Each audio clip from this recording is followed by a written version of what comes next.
And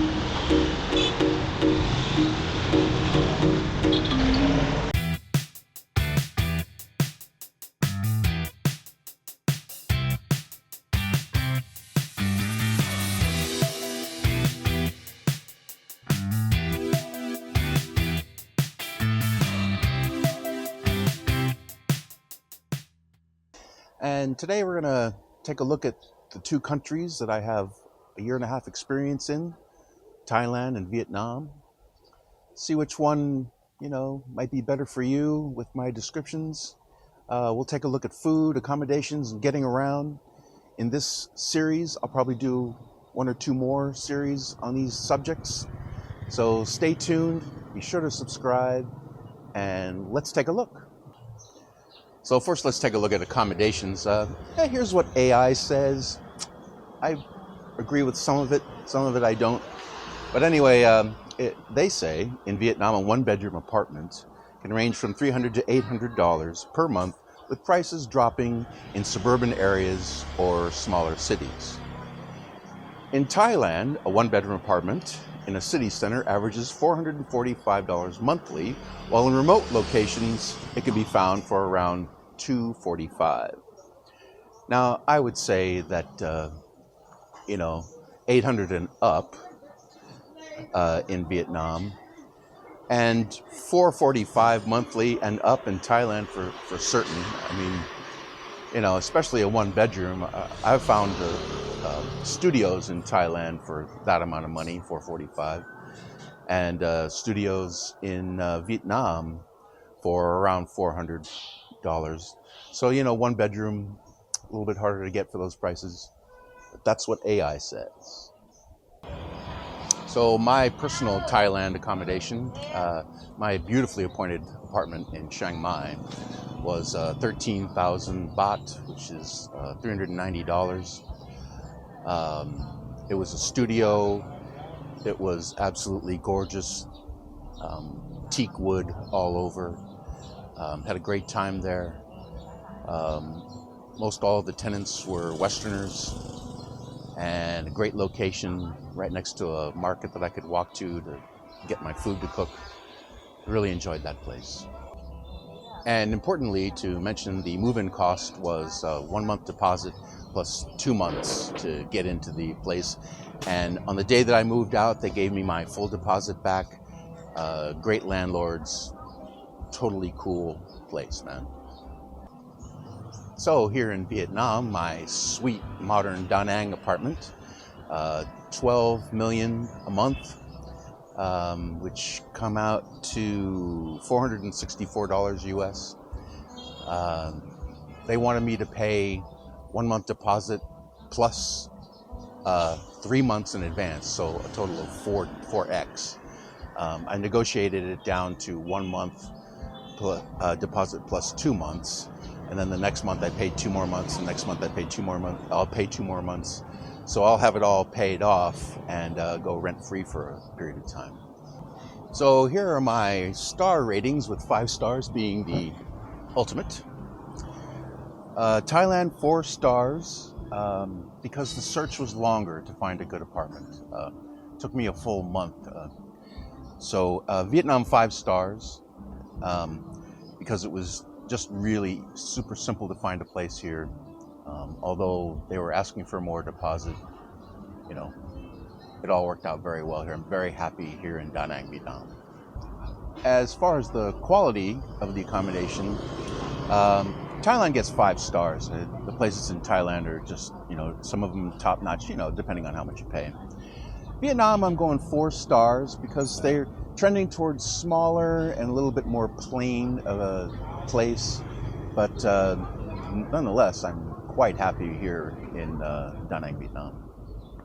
And my experience with price is that in Thailand, 4 stars because of a higher cost. Vietnam, 5 stars because you're really getting some value for what you pay. As a prelude to covering what I think about the food between Thailand and Vietnam, I want to say that my immediate thought was, I thought that really pesticides weren't used very much, and the quality of food and produce here was pesticide free, and that is not true. Uh, Vietnam rates as number 18 in the world in pesticide use. Thailand rates as 27th in the world, so below that for pesticide use. So it's interesting. Number one in the world is China, and their rate is 4 times the amount of second place United States. So Chinese produce, they use a lot of pesticides, man. So let's get into rating the food. So that being said about the pesticides, the availability of organic food in both countries is on the rise.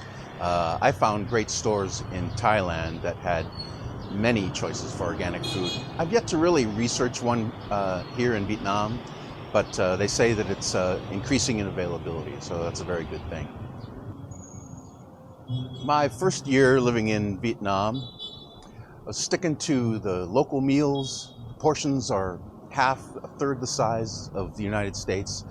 I lost 12 kilos, 26 pounds in my first year. I wasn't even working out. Now I'm working out, 3-4 days a week. But just through diet, I lost a bunch of weight in Vietnam. So on the reverse side of losing weight, I gained weight when I moved to Thailand. I gained about 10 pounds or so, within a very short period of time, 3 months or so. I had a beautiful girlfriend, Miss Pimmy, would come over and cook me these large meals for lunch, and then she keeps shoving food onto my plate from hers, and I love it, but I gained some weight in Thailand for sure. So here's my quality and taste star ratings for Thailand and Vietnam. Thailand, I think everybody gives them 5 stars, man.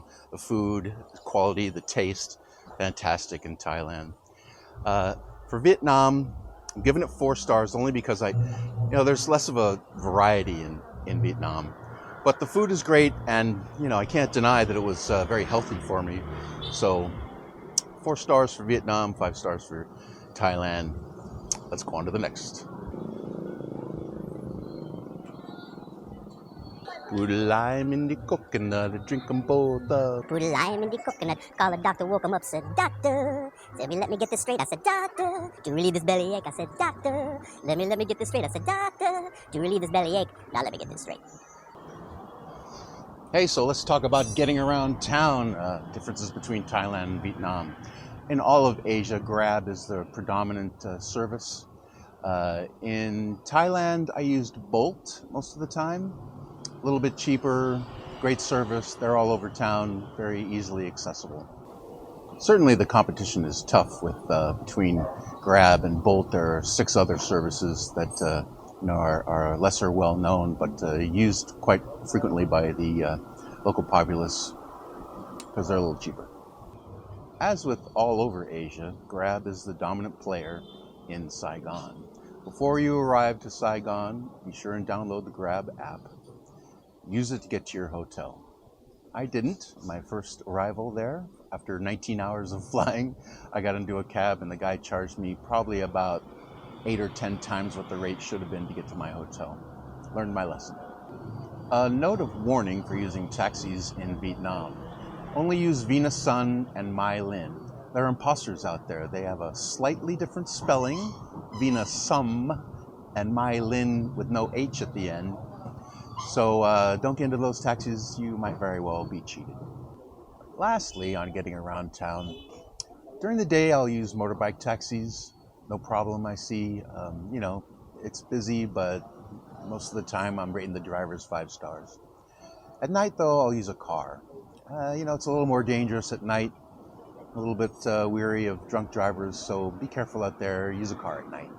So in conclusion, getting around town, the quality and availability, I give Thailand 5 stars, man, especially Bangkok with the 2 different rails that they have to get around town, very cheap. So Vietnam, 3.5 stars. Sorry, Vietnam. The chaotic traffic is, especially on the sidewalks with motorbikes during rush hour. Nana Chao. A little bit more difficult. So those are my star ratings. So lastly in this episode, let's cover walking around and crossing streets the differences between Thailand and Vietnam. So one of the great pleasures of visiting a foreign country is walking around the streets. Let's cover Thailand first. I mean, it's much the same in Saigon. 90-degree heat with 85% humidity. Oh, heck no, dude. I'm not doing it. So most of the time, between 11 a.m. and 3 p.m., I was not walking around the streets. In Pattaya, Jomtien, Thailand, sidewalks are minimal.